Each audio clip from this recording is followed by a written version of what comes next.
آپ نے کہا 2 بچے پیدا کرو, وہ 2 لڑکے ہوں گے یا لڑکیاں ہوں گی, یہ فیصلہ کون کرے گا؟ ہے بھائی. اگر آپ کہتے ہیں کہ کسی کے گھر میں 2 لڑکے ہو گئے تو اب لڑکی نہیں آنی چاہیے کیونکہ وہ تیسری ہو جائے گی, تو سوال پیدا ہوتا ہے کیا یہ نیچر کے خلاف نہیں ہے کہ ایک آدمی کو آپ بیٹی کی نعمت سے محروم کر رہے ہو؟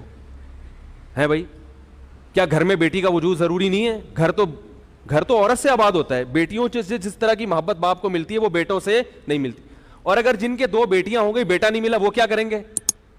یعنی آپ نے قوم کو جب ایک نعرہ دیا ہے تو ان تمام اعتراضات کا جواب بھی تو دینا, کیونکہ یورپ نے یہ نعرہ دیا تھا, ان اعتراضات کا جواب نہیں دیا, لہذا ان کا خاندان کیا ہو گیا؟ برباد ہو گئے. وہ بعد میں پچھتا رہے ہیں کہ یار ہم نے کیا کس چیز پہ لگا دیا قوم کو. تو 2 بیٹیاں ہوں گی یا 2 بیٹے ہوں گے؟ اب جس کے ایک بیٹا ایک بیٹی ہو گئی اس کو تو چلو بیٹا بھی مل گیا اور کیا مل گئی؟ بیٹی بھی مل گئی. اگرچہ وہ اولاد پہ ظلم یہ ہوا کہ وہ بھائی اور بہنوں کی نعمت سے محروم, کیونکہ بھائیوں سے الگ محبت ملتی ہے, لڑکی کو بہن بھی تو چاہیے. ارے آپ کی بیٹی کو بہن کی نعمت چاہیے کہ وہ بہنوں سے جو باتیں آپس میں شیئر کرتی ہیں وہ ماں اور باپ سے بھی نہیں کر سکتی. بھائی کو بھائی چاہیے, بہن کو بہن چاہیے, اسی طرح بھائی کو بہن بھی چاہیے اور بہن کو. یہ فیملی تو اس طرح سے بنتی ہے, نیچر کے خلاف قوم کو کیوں لے کے جا رہے ہیں آپ؟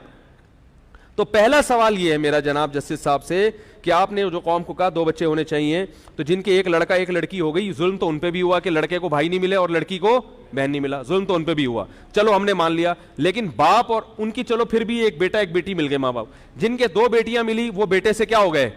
محروم. ان کا بڑھاپا کیسے ہوگا؟ ان کو گورنمنٹ کھلائے گی کیا؟ اب گورنمنٹ پہ اتنا بوجھ ڈال رہے ہو, مقصد گورنمنٹ پہ بوجھ کو کم کرنا ہے بھائی ٹھیک ہے, لیکن اس سے گورنمنٹ کا بوجھ کم ہوگا یا بڑھے گا؟ بڑھے گا. بڑھاپے میں پینشنیں اتنی دینی پڑیں گی بڈھوں کو کیونکہ ان کے پاس جوان کمانے والا گھر میں کوئی بھی, تو ہر ایک کی پینشن جاری کرنی پڑے گی آپ کو. ابھی تو مخصوص قسم کے لوگوں کی پھر رکشے والے کو بھی پینشن دینی پڑے گی, جمعدار کو بھی پینشن دینی پڑے گی, ٹیکسیاں چلا رہے ان کو بھی پینشن دینی پڑے گی کیونکہ گھر میں بیٹا کمانے کے لیے نہیں ہے. اس کا جواب چیف جسٹس کے پاس بولو بھائی نہیں ہے. اگر ہے تو مجھے بتائیں وہ. دوسری بات یہ کہ جن کے بیٹی پیدا ہو گئی بیٹا نہیں ہے, اب ایک ہی حل ہے بیٹے کے لیے کہ وہ الٹرا ساؤنڈ کریں ایک بیٹی کے بعد, اگر بیٹی نکلی دوسری تو اس کو قتل کر دیں ماں کے پیٹ میں, جیسے کہ انڈیا اور چائنا میں ہندو لوگ کرتے ہیں, انڈیا میں اور چائنا میں چائنیز کرتے ہیں. چائنا میں 2 بچوں کا قانون ہے لیکن وہاں گروتھ ریشو لڑکوں کا زیادہ اس لیے ہے کہ لڑکی کو پیدا ہونے پر پابندی ہے, اور جو لڑکی کی جنس کا پتہ چلتا ہے نا کہ لڑکا ہے یا لڑکی, یہ اس وقت پتہ چلتا ہے جب ماں کے پیٹ میں بچے میں جان پڑ چکی ہو. یہ کتنا بڑا ظلم ہے کہ آپ گروتھ ریشو پہ کنٹرول کرنے کے لیے وہ ماں جو بچے کی محافظ سمجھی جاتی رہی ہے ہمیشہ, وہی ماں اپنے بچے کی کیا بن جائے؟ قاتل. اسی ظلم کو قرآن نے بیان کیا وَإِذَا الْمَوْءُودَةُ سُئِلَتْ بِأَيِّ ذَنبٍ قُتِلَتْ, جس دن اس بچی سے پوچھا جائے گا بتا تجھے کس جرم میں قتل کیا گیا, کیونکہ اس بچی کا کوئی والی وارث نہیں, وہ تو پیدا ہی نہیں ہوئی نا جو کیس کرے عدالت میں. تو آپ یہ ظلم پر لوگوں کو لے کر آ رہے ہو کیونکہ یہ ایسا ہوگا, کوئی بھی اس پہ راضی نہیں ہوگا کہ میری صرف بیٹیاں ہوں, ہر آدمی کو بیٹا چاہیے. ممکن ہے اس پہ تو کچھ لوگ راضی ہو جائیں کہ ہمیں 2 بیٹے مل گئے بیٹی نہیں چاہیے, لیکن اس پہ لوگ راضی نہیں ہوں گے کہ ہمیں بیٹا نہ ملے. نتیجہ کیا نکلے گا؟ یا تو قتل کریں گے ماں کے پیٹ میں بچوں کو, لڑکیوں کو. گورنمنٹ کتنے ہی قانون بنا لے کہ قتل نہ کرو, مگر ہر آدمی قتل کرنے کی کوشش کرے گا کیونکہ نیچر کے خلاف لے کے جا رہے ہو نا آپ. جیسے کہ انڈیا میں حکومت نے قانون بنائے کہ بیٹی کو قتل نہ کیا جائے, مگر پھر بھی مائیں کیا کرتی ہیں؟ اگر ماں نہیں کرتی شوہر کرواتا ہے زبردستی, مارو اس کو ماں کے پیٹ میں. اور کتنے دردناک اذیت ناک طریقے سے قتل کیا جاتا ہے. میرے پاس کیسز آتے ہیں, بعض مائیں کرتی ہیں تو پچھتاتی ہیں بعد میں, بچے کی سانس اکھڑتی ہے ماں کے پیٹ میں, پتہ چلتا ہے کہ جان جا رہی ہے کسی کی. تو یہ گناہ کس کے کندھوں پہ ہوگا؟ چیف جسٹس کے, جو یہ قوم کو کیا سکھا رہے ہیں کتنے بچے ہوں. تو جتنے کروڑوں لڑکیاں ماں کے پیٹ میں قتل ہوں گی نا لڑکے کی لالچ میں, کیونکہ جب 2 ہی ہیں تو اب تو بھائی ایک تو بیٹا چاہیے, تو اس کا چیف جسٹس کے ذمہ جواب کیا ہے؟ قرض ہے. اور دوسرا طریقہ یہ کہ قتل تو نہیں کریں گے, مگر 2 جب ہو گئے تو 2 بیٹیاں ہوئی تو بھائی جس کے بیٹیاں ہوئی ہیں اس کو یہ اجازت دی جائے کہ آپ مزید بچے اس لالچ میں پیدا کر سکتے ہیں کہ کیا ہو جائے بیٹا. تو نتیجہ یہ نکلے گا کہ جن کے 2 بیٹے ہو گئے وہ نسل رک گئی, جن کے بیٹیاں ہوئیں تو وہ نسل چلتی رہے گی. تو 6 8 بیٹیاں ہوں گی بیٹے کی لالچ میں, تو گروتھ ریشو مرد اور عورت کا وہ نیچرل نہیں رہے گا. لڑکیاں دھڑام سے اور لڑکے مارکیٹ میں شارٹ ہو جائیں گے. اس کا بھی جواب کسی کے پاس, یہ تو ابھی ابتدائے عشق خیر ہوتا ہے کیا, آگے دیکھیے ہوتا ہے کیا. یہ میرے دلائل ابھی شروع نہیں ہوئے ہیں. نہیں آ رہی بات. یہ جو 2 بچوں والا فلسفہ ہے نا, اس کے خلاف ابھی میں نے دلائل شروع نہیں کیے. تو کچھ اور بھی کچھ سوالات ہیں, ایک اور سوال کر لیتا ہوں. نمبر 2, چیف جسٹس صاحب طریقہ بھی بتائیں کہ 2 بچوں کے بعد حمل روکا کیسے جائے. ایسا کوئی طریقہ جو صحت کے لیے نقصان دہ نہ ہو.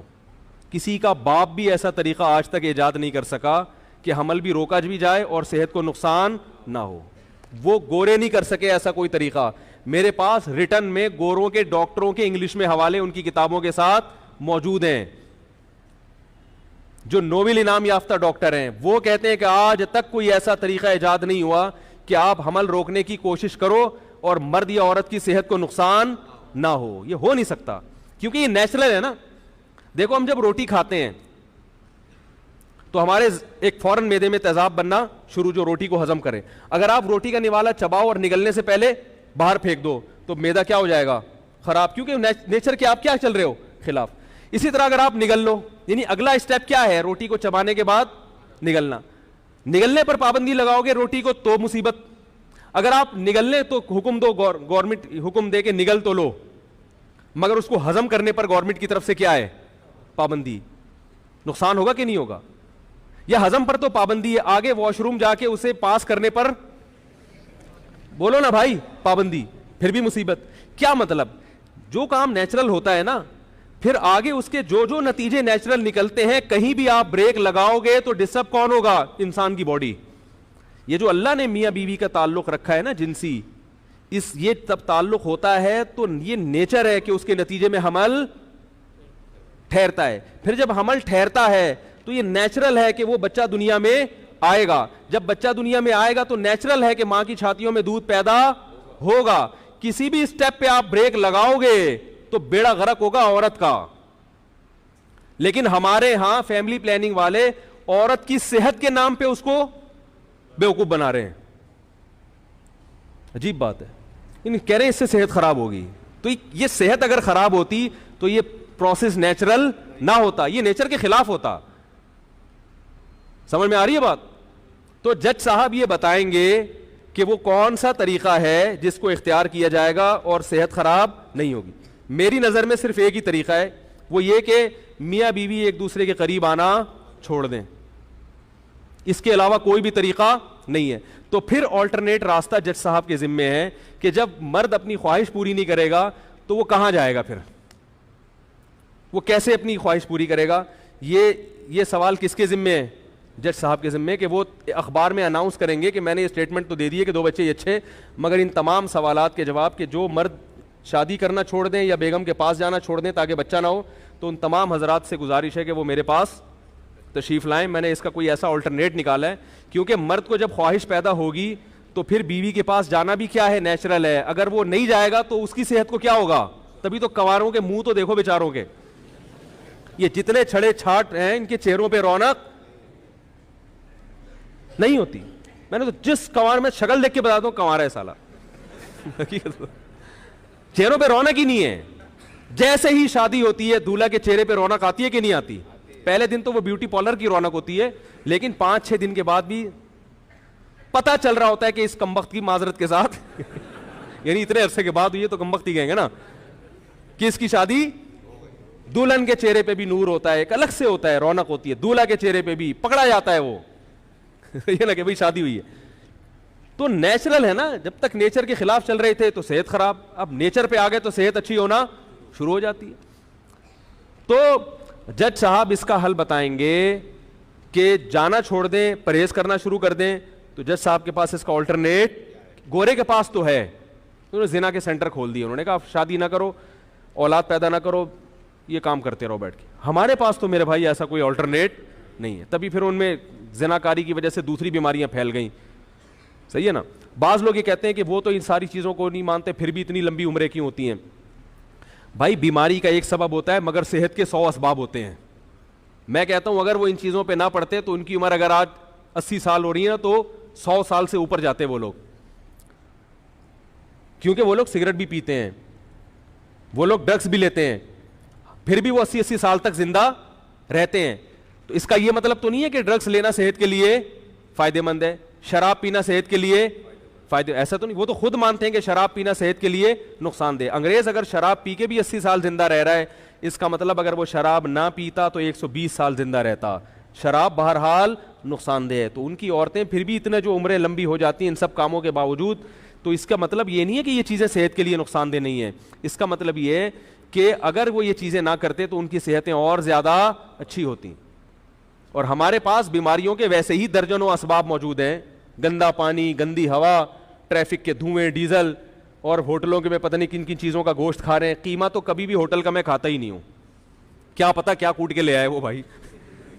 گوشت میں تو پھر بھی نظر آ رہا ہوتا ہے نا آدمی کچھ ہے, پتہ نہیں کیا چھیچڑے کیا, بہت ہی جب تک سامنے نہ بنے تو ہم قیمت میں تو گوشت بھی نہیں کھاتا, جو گوشت کا شوربہ ہوتا ہے نا, سالن, بالکل سامنے کٹوا دو بکرا اپنے سامنے یا گائے کا, پھر تو سمجھ میں آتا ہے.